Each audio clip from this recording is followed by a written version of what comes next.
Hello, so I'm Sadaka. This is just more information on Xayún Wahó, which is a modality that I've been both working with and forming over the past 20 years. This is how I want to present it to the world now. And it mostly is centered around a centering energy, or at least an energy that is unifying in all of its workings.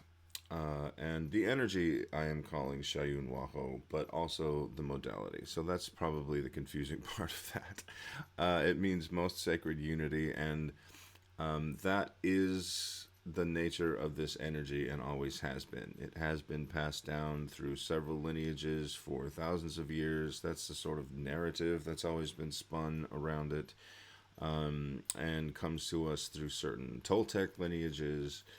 But it's much older than that, and it really does have to do with the sort of natural type of unifying energy of the solar system, probably the cosmos in general. And it's not usual. It's very unique in its nature, in its effect on people. It is a force, it's a power, and in that sense, it's a tool for shamanic practice, for magical practice, for manifestation work. All the stuff that people talk about today, it can be applied to.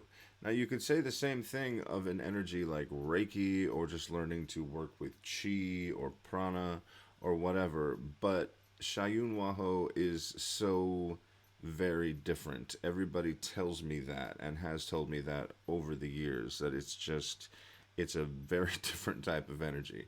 It's very thick, it's very slow moving, it gets in between the cracks of things.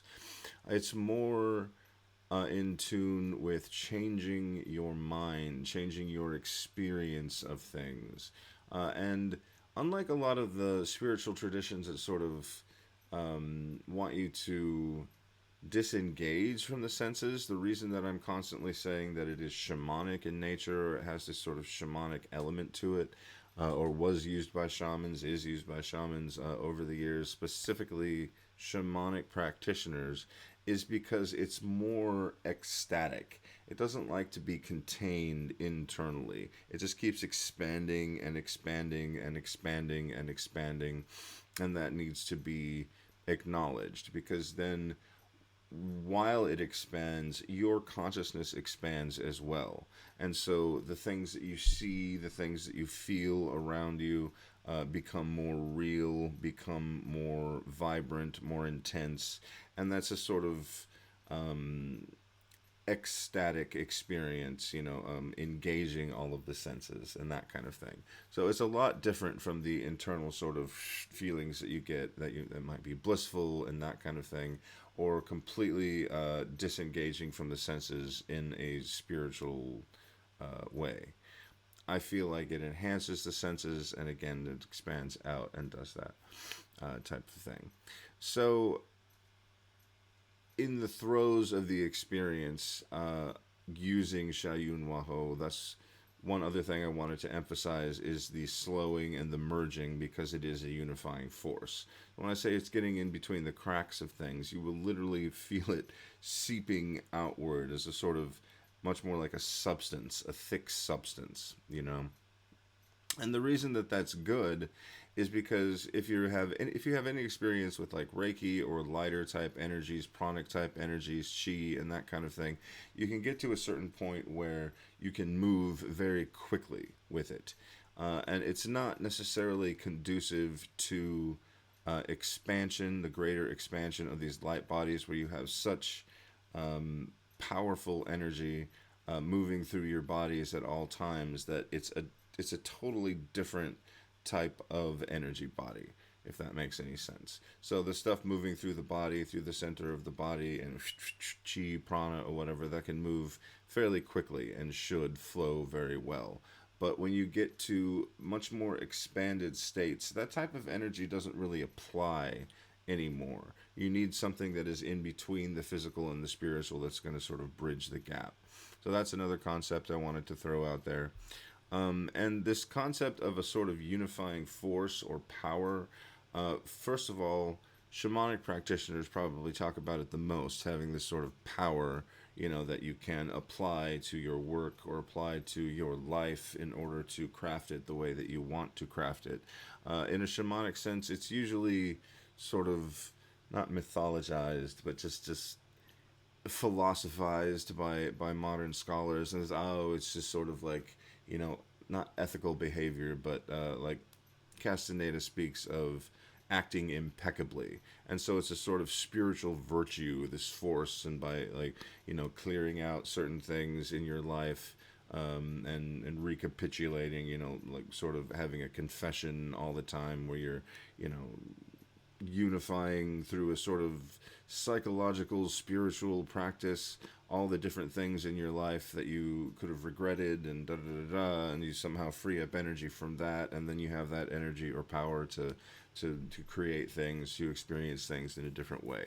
All of that is true, but you can also apply a physical substance, energetic substance that is a power, like Xayún Wahó. And so that's another reason that I'm constantly saying it's shamanic in nature, is because I see it directly in line with shamanic work when it comes to having an extra force. You need something extra. That's also the reason that shamans use psychedelic substances or plant medicines, entheogens, because it gives you this extra energy, this extra force, this extra power. It's not just to change your consciousness. You are now interacting with another type of consciousness. That consciousness is moving through you, and you can direct it, force it, if you will, although not violently or whatever. Go ahead and try to do that to any of the psychedelic plant spirits. They probably won't appreciate it. With Xayún Wahó, you can. I mean, I wouldn't say force it, but it is a force. It is a power. It is this extra power. And honestly, in the higher levels of working with it, it does become like using an entheogenic substance. You will be tripping. Okay? So, and that is not necessarily to say that you're not going to be able to get out of it. It's much quicker. You just get up and shake it off, ground yourself, center yourself, whatever it is you need to do a little qigong, make some sounds like a bird, go for a walk in nature, and you're fine. It's not like you're going to be for 6 hours.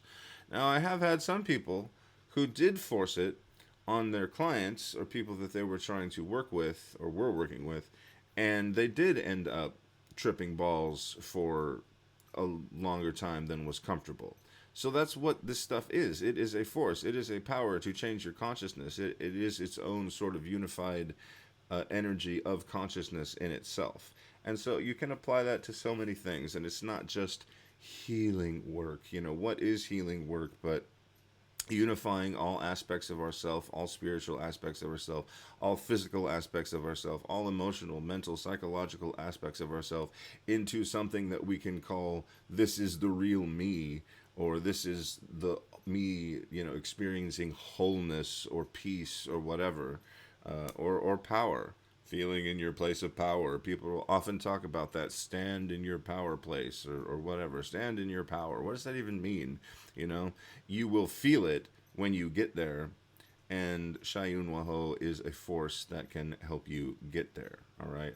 Having to work with it regularly, of course. I always want to mention that. These shorts are not so short because pants and shorts are an illusion.